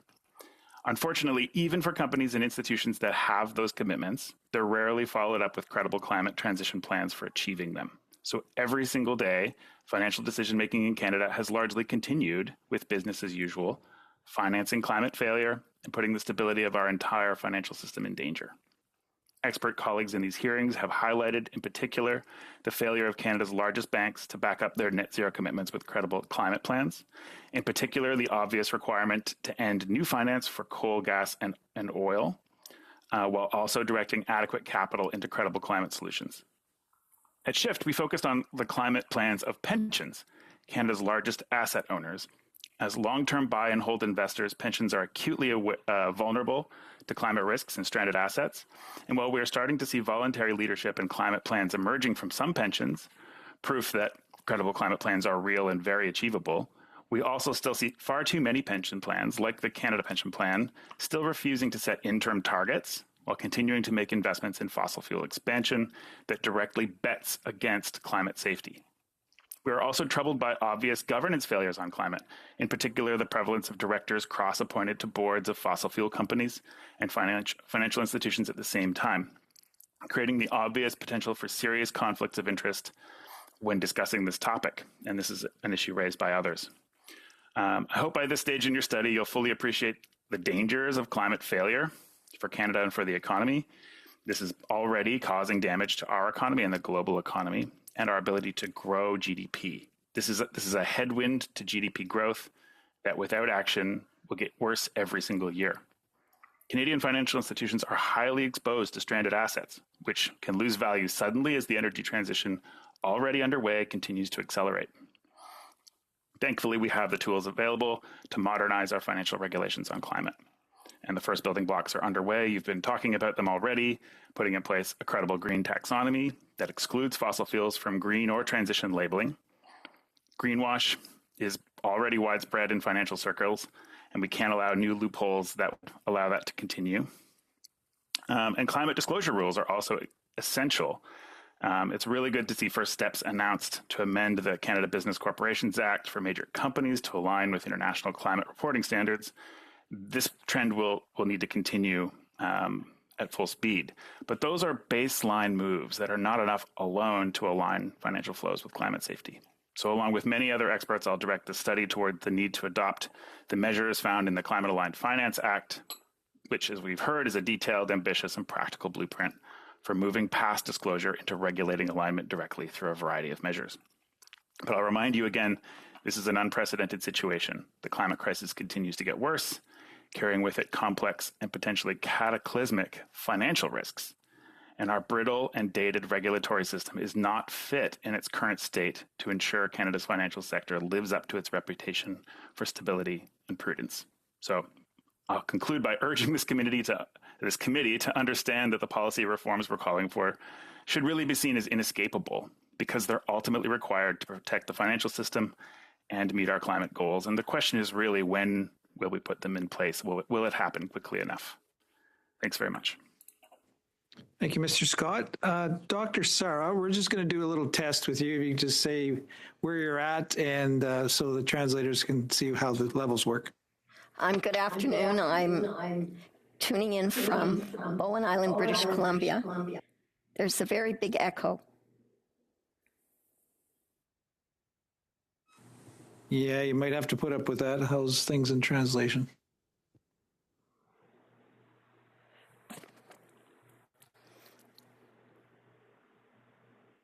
You're switched over to English, like on the translation part of it, of the app? Dr. Sarah? Sorry, I'm just trying to... Interpretation. Yeah. Down the bottom is interpretation. Yeah, I was on English, but they've had control of my computer for the last 20 minutes. So. Oh my! All the way out in BC. So the tech people have been trying to be helpful. Were you okay? We had none of these troubles during the test. Okay, is it better now? Okay. Well, if that's the hardest part of the afternoon. Oh, okay. Yeah, go ahead. Yeah, it's probably because I have my mic on. So I'll shut my mic off and let's see what happens here. Okay, nothing like a little tech problem to, really throw you off. And I apologize, I haven't heard my co-witnesses as a result of that. But honorable members, thank you for the opportunity to appear before the Standing Committee on Environment and Sustainable Development. I'm a professor of law emerita at the University of British Columbia, and I'm principal co-investigator of the Canada Climate Law Initiative, or CCLI. And it's a collaboration of the law faculties at UBC and York University that analyzes the legal obligations of corporate directors and pension fiduciaries to manage climate-related risks and opportunities. We publish sector guidance working closely with national industry organizations, for example, in real estate and mining, et cetera. We have 70 Canadian climate governance experts who are comprised of CEOs, accountants, actuaries, lawyers, and others who volunteer their time to give presentations to corporate boards on effective climate governance. The importance of this committee's work, I think, cannot be overstated. You've already heard evidence about the devastating economic impacts of climate change, including that last year alone, climate-related events in communities across Canada cost more than $3.5 billion in insured damage. So ensuring that we have the policies to mitigate future harms and transition to a more sustainable economy is something I think that we can all agree on, regardless of political affiliation. So first I want to just applaud, the CCL applauds the Office of the Superintendent of Financial Institutions, OSFI, for its guideline B15, climate risk management. I think it sets out key governance requirements for more than 400 federally regulated financial institutions. And this guidance, which was undertaken after extensive consultation with the financial sector, sets the benchmark, I think, for what federal policy could achieve. And that is creating transparency, integrity, and certainty in the financial system. So CCLI believes that 3 additional federal policies are necessary to protect the Canadian economy. The first is to amend the Canada Business Corporations Act and or its regulations, CBCA. And since we submitted our opening statement, of course, there's been an announcement that the government will move forward to enact legislation to require the largest Canadian companies to disclose climate plans. I think for us, what's important really is to make sure that financial statements include a transition plan to reach Canada's climate goals no later than 2050, with 5-year targets for emissions reductions and annual reporting of progress. Disclosure of transition plans is what will equip investors with the information they need to finance the transition at the speed and the scale required, and you've heard some of that today. Ensuring that we remain competitive in the global economy. And just as an example, if we applied it to the largest 1,102 companies that have an average income of $389 million annually and average assets of almost $5 trillion, and then a year later to another 6,000+ companies, we would actually shift the Canadian economy, but we would leave untouched 98% of all businesses. In other words, we're not trying to suggest a burden on small businesses or micro businesses, but rather that the big players who really do move our economy need to have a plan in place. The second policy change would be to amend the pension benefit standards regulation and really to require that plan administrators under their current obligations to have a written statement of investment policies and procedures, or SIPs as they're affectionately known, determine how their climate resilience policies pertain to the plan's portfolio of investments and loans. So they already have a fiduciary duty to invest the pension fund's assets prudently and impartially, balancing intergenerational interests, people my age, my grandchildren coming forward, in determining both short and long-term risk management investments. So it's really important, though, that they be required to actually put their minds to this, and this policy change would be very significant. And the third also was to press for a rapid development of Canada's green and transition finance taxonomy. It's important to remember this is a classification system. This is not a standard that's being imposed, but rather it is identifying, as 40 other countries have already done, that what will constitute green finance and transition finance.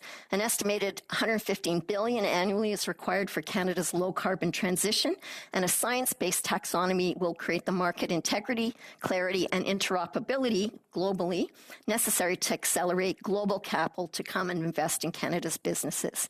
Investors are already looking for investment opportunities, and Canada offers resources and expertise in critical minerals, clean tech, and a host of other areas that are sustainable.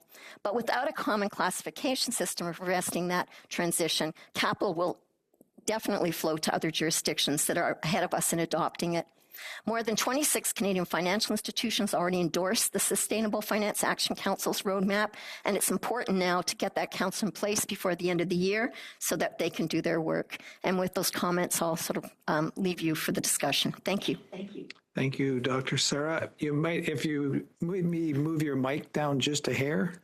Oh, yeah. Up. That should be good. Okay, thank you. So we'll start with the first round for 6 minutes. Mr. Cram. Okay, thank you very much, Mr. Chair. Thank you to all the witnesses for being here today. My questions will be for Mr. Gannett from the CFIB. Mr. Gannett, if I understood your opening statement correctly, even though this proposed taxonomy system would not directly impact small businesses because it's being imposed on the financial system, there is still a great deal of potential to have negative impacts on small businesses. Is that correct?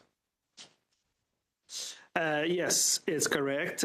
We are particularly concerned because some of these environmental standards would make it harder for SMEs, especially in some sector like agriculture, to access funds because they would have to do additional reporting. Which would increase the amount of red tape and the cost associated with accounting and accessing funds with financial institution. And what do the members of CFIB think about additional red tape, additional paperwork when you apply for a loan, additional disclosure forms, and that sort of thing? When we ask our member what is limiting their sales and growth, often the answer we get from small business owner across Canada, across sector, is that red tape, the level of red tape and the level of taxes makes it harder for them to keep their head above water, especially in the current climate. And so any policies that would directly or indirectly impact businesses in adding red tape or costs is not to be pursued from the point of view of our member. We have had quite a few witnesses at this committee studies say that businesses are not doing enough to reduce their environmental impacts, and therefore the government needs to start imposing laws and regulations on small businesses. What do you think the membership of CFIB would think about that approach? They would say that it's not fair to say this statement to a small business owner. We have done a report on environmental policies and last year we released a report, and many of our members say that they care deeply about the environment, that they do everything they can to reduce their environmental footprint. But it's not by adding red tape or cost to their operation that they would be able to continue what they are doing to reduce their environmental footprint.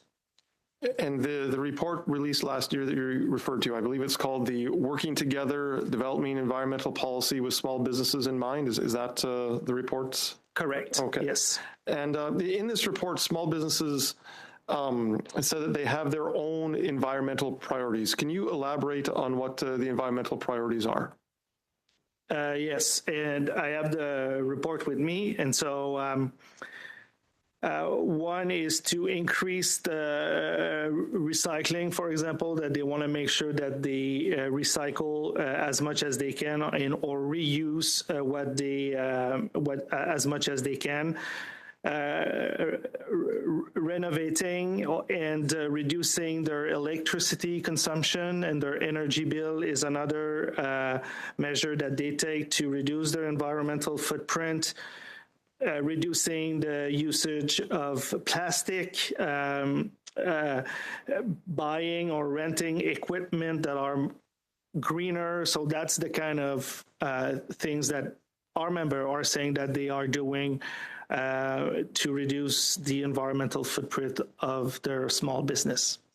And in this report, you identified that one of the major reasons why small businesses are reluctant to reduce their emissions is that they are uncertain if their efforts will make a meaningful impact. Do you feel that this proposed taxonomy system would do anything to alleviate that uncertainty? I'm not sure it would. We have to understand the reality of a small business owner. They run a small shop. They are taking care of everything from financing to marketing to HR, and many of them feel that year after year they just have to deal with additional red tape and costs, make it more difficult for them to have a successful enterprise. And in the conclusion of this report, you state that a small business lens should be applied to all environmental policies to ensure that they have minimal impact on small businesses. Do you feel that this should be the case with this proposed taxonomy system? Yes. Perfect. Is that a time? Mr. Longfield for 6 minutes. Yes, thank you, Chair. I'd like to start my questions with Ms. Taylor. It's great to have a representative from a multinational that's involved in finance, because the harmonization globally is something that we've been looking at within this study. You've made a comment about the harmonization standards between private and public sector. Could you elaborate on that harmonization between private and public, and possibly other harmonization that we're facing? Through the chair, thank you for the question. The harmonization that I'm referring to is under reporting standards, financial reporting standards. Currently, the international standards, as well as the proposed Canadian standards, are all aligned to the private sector. What's going to be released tomorrow, as early as tomorrow, is specific standards that align to those, but actually are adjusted and tweaked and cater to public sector, so to government entities, etc. And it is important that those two standards, in actual fact, are very consistent, because at the end of the day, if we consider who our stakeholders are, ultimately it is investors. Ultimately, it's access to capital. In attraction of investments into Canada, attraction for governments or businesses, and to ensure that investors avoid confusion, to ensure that investors are privy to consistent language, consistent information and data. It allows for increased comparability, and that actually decreases risks. And so that is why I was stating that I felt that it was incredibly important that the harmonization be considered. That's great, and thank you for that. If I could expand on that, and then I'll go to Dr. Sarah for the last part of my question, is when we look at programs like we have around climate change pricing, we have a carbon pricing program within Canada. There are other carbon pricing programs globally that in the international market have a consideration when we're looking at sustainability programs. If we get out of step with the international community with that or with these taxonomies, what's the risk that we're then transferring onto capital markets? So through the chair, thank you for the question. I just want to clarify that taxonomies and standards are different. The taxonomies are the classifications of information. The standards are the frameworks and the guidelines as to how to report. Those standards, in actual effect, don't take into consideration political policy or considerations of what different jurisdictions are doing. It is really trying to come up with the foundation of how information should be gathered and communicated to capital markets. And that is all to assess risk. But within the language of a taxonomy. I understand in terms of standards being different than taxonomy, but they both work together. Through the chair. Yeah, just briefly, if you don't mind. Through the chair. They do complement one another. But the foundation starts with the taxonomy, and then standards evolve from that. And so you're correct. The language is very important. It is consistent. But the guidelines that we follow, that the international community is following, are really around standards. Great. Thank you. But we won't go back and forth on taxonomy because they're also working on that, and Canada is quite involved with getting the international taxonomy straight. Dr. Sarah, I was very interested in your comments around the Net Zero Accountability Act and how accountability right now is in the public side, but not as much or not as rigorously applied in the private sector in terms of audits and requirements to meet the goals of 2050. Could you expand on that? Am I reading you right on that? I'm not sure, and I apologize because I didn't hear the other speakers, but I didn't refer to the Net Zero Act at all. So I'm not sure of your question. I'm sorry. I made a translation there in terms of auditing accountability every 5 years, making sure that you're on target. Okay, sorry. Which is the basis of the Net Zero Accountability Act, which is something that this committee worked on. So, yeah, I kind of jumped in half conversation for you. Sorry. No, that's wonderful. I think it's very similar in the sense that in order to have an effective climate transition plan to meet 2050 goals is really, there should be a stock take at least every 5 years that is really saying, have you met targets? Are you on track for interim targets? And that should be part of climate transition plans. And again, just to emphasize what we're talking about are the largest corporations in Canada, which, according to the Forbes 2000 list in the summer of this year, 90% of the big companies in Canada by assets and profits are federally regulated. Regulations matching in terms of how we audit ourselves as well as how business would be audited so that we match regulations. Great.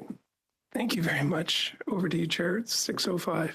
Thank you. Thank you, Mr. Longfoot. Ms. Posey for 6 minutes. Oui, alors bonjour et merci. Yes, hello, and thank you to everyone who's here to help us with this report that's not, or this study that's not easy, but it's very important. So, Mr. Scott, we know that in May 2025, the National Observer published a survey on the overlap between bank administrators and administrators in the fossil fuel industry. On your end, now you're more specialized in pensions, but can you explain a little bit further how the fact of having board directors that are both in the fossil fuel industry and then have another foot in the banking industry, how can that be a conflict of interest? Yes, thank you for the question. It's an important one, and it's one we're seeing as a real challenge to governance for large financial institutions in Canada who are trying to make difficult decisions internally about how to change the way that they're operating in light of addressing the climate crisis. And it's a particular blind spot when you have somebody who's appointed as a director for a fossil fuel producer. They have a legal, responsibility to the shareholders of that company to maximize profit for that company. And if they're sitting simultaneously on the board of, say, a public sector pension, which we see in a number of cases right now, the expectation is that when discussions about whether or not the fund is going to adopt net zero plans, if they're discussing investment screens or phase out strategies or any of the sort of the subtle details around administering a climate plan, they're likely in a conflict of interest situation and should be recusing themselves. Now, we don't know if they are stepping out because, board minutes are... Est-ce que vous avez un exemple très concret? Do you have an example, a very concrete example of that? Yeah, a good example would be for PSP Pension, the pension provider for federal public employees. They have Miranda Hubbs, who's also on the board of Imperial Oil simultaneously. And that pension fund has yet to adopt a net zero target, which is quite surprising in 2024 for institution of that scale and size. And so we really do wonder what governance problems exist there and if this is maybe a factor. Et comment les régimes de retraite canadiens and so how do Canadian pension plans, how do they compare with their international peers? Yeah, Canadian pension plans, while we do have some sort of leading on climate and have moved quite far, still overall lagging the leading funds around the world. So we're nowhere near the top list of funds. And we've, in our own work, examined the climate performance of pension funds in Europe, in the Netherlands, and the UK and France, in the United States, all that have much more ambitious and detailed climate plans, as well as clear fossil fuel finance exclusions going forward. And so we've sort of seen Canada falling behind generally, with perhaps a few exceptions. So Canada is not sort of leading in any way, and we have quite a few pensions who have not even adopted the full, climate commitment, and a number of pensions that have not adopted credible climate plans to back those up and to achieve them. Et si je reviens à la question par rapport aux If I come back to the question with regard to board membership, with the pension funds, because that's your field, are there board members that have skills in the climate field and they could speak to influence their organizations? Yes, I've heard the question right. One thing that's definitely needed in this area generally is to make sure that governance is fit for purpose. The climate crisis represents an existential crisis globally and a very acute financial risk for institutions of this kind. And so having some real climate expertise on boards is an essential requirement. As well, I know organizations like the Canadian Climate Law Initiative have been offering trainings as well for all directors to have sort of a baseline knowledge of climate risk. So this is something that we're seeing an increasing number of institutions making a requirement. So if they're saying this is one of the board competencies we would like to see, but this is something that can improved upon through a regulatory side. Make sure that these institutions have the expertise they need to thrive in the current environment. Earlier, when I was asking you about the international stage, we know that tariffs on carbon that are put in place in France and the United Kingdom, is that something that you're looking at or that worries you? It doesn't worry me. It's always been an understanding in the international climate governance world that climate will be enforced through trade in many ways. If a country wants to take seriously reducing emissions and it puts policies in place domestically, like we've seen in many countries in Europe, it's very logical that they would try to prevent other countries from selling into their market with higher polluting goods. So that makes a lot of sense. And we see it in our work with large institutional investors and asset owners. They have offices in Europe, in the UK, in Asia, and all of these places, and active investments across the global economy. And so they're already dealing with having to keep track of the completely disparate climate policies that exist around the world. So the comments from Ms. Taylor are well understood. The harmonization as much as possible, the standardization of policy is incredibly helpful to make sure that we're actually able to navigate that difficulty. And when you have jurisdictions that are moving quite quickly, Europe is moving on financial policy and on climate in a number of different areas quite dramatically faster than Canada is. And so this is an area we're falling behind. Sorry, Mr. Scott, you're over time there. Thank you, Madam Bozé. Mr. Backrack, welcome.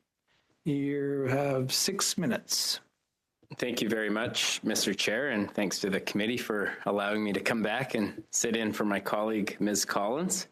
I've got some questions for Mr. Scott, and perhaps starting out, the taxonomy has been mentioned several times, and I understand the government has announced its framework, but not the taxonomy itself yet. It's long overdue. Based on the framework that's been released, I wonder if I could get your thoughts and perhaps Dr. Sarah's thoughts on what the strengths and weaknesses of the framework are. Great, yes. We're strongly supportive of the taxonomy overall. It's an incredibly important and essential tool. The provisions in the green part of the label that have been discussed so far, the sort of rough framework, is fairly uncontroversial and aligned well with international standards. And I think we're all wondering why it hasn't been implemented yet. Like it's quite late in the game. We've been having these discussions for some time. The controversial part of the taxonomy is around the attention to try to insert a transition label. And this is still an ongoing area of disagreement amongst experts that on principle, the idea of transition assets makes a lot of sense. Being able to finance high carbon companies through the transition is something that we absolutely need to do. And there's a lot more work to do there. But there is still a risk that we're going to be also allowing inappropriate activities that are not aligned with a science-based transition to receive that label. And that's where there's still quite a bit of discussion and controversy to have. So it's a fairly technical discussion, but it comes down fundamentally into, does the activity align with an actual science-based transition to zero emissions on pace? And I think that's where we're still having some discussion on the margins. But overall, I think this is a really important thing, and I'm really glad to see that the process is going forward to get into the details and get it enacted. Thank you. Dr. Sarah, do you want to comment briefly on the taxonomy framework? Yes, we're very supportive of the framework itself. I think what's critical now is that the proposed council that would actually make these decisions around green and transition needs to be put in place, and it needs to include some provincial, federal, advisory. In other words, a Big Tent approach. It needs the scientists, it needs the financial community, it needs civil society to participate, and it needs to do it very expeditiously. So the kinds of issues that Adam has just referred to need to be done based on science and based on fulsome discussion and quickly.